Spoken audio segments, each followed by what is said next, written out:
Hey, brother, you gotta get you out. I'm a psychiatry resident, and I want to talk about what might be going on in this video. So I don't have all the facts, but it seems like this man overdosed on opioids. It seems like he was given Narcan, or naloxone is the generic name, by a bystander who may have a medical background to save his life. So zooming back a little bit, we're in an opioid epidemic. Hundreds of thousands of Americans have died from opioid overdoses, especially overdoses on one particular opioid, fentanyl. The way that fentanyl works, if you think of your body, you're made of organs, your organs are made of tissues are made of different cell types.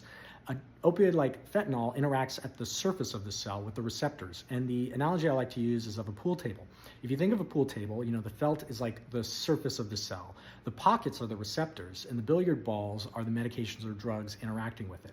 How these billiard balls interact with the pocket determines the effect of the medication or drug. So when fentanyl comes along, it occupies one of these pockets and it activates downstream effects that include things like euphoria, feeling really good, analgesia, like not feeling pain, and also respiratory depression or slowing your breathing. And it's the final one that actually causes people to die on opioids.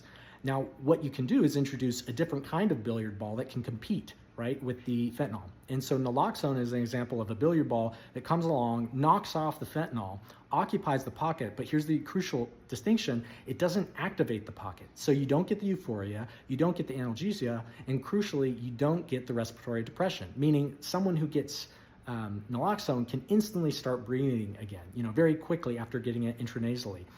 Now, it's important to know that you should always follow up naloxone administration with medical care because it's a temporary measure. If the person has enough fentanyl or other opioids in their system, it could hypothetically still occupy the pocket again and still cause them to stop breathing. But it's a great first measure. The main cost is you send someone into essentially instant withdrawal. They might get nauseous and vomit.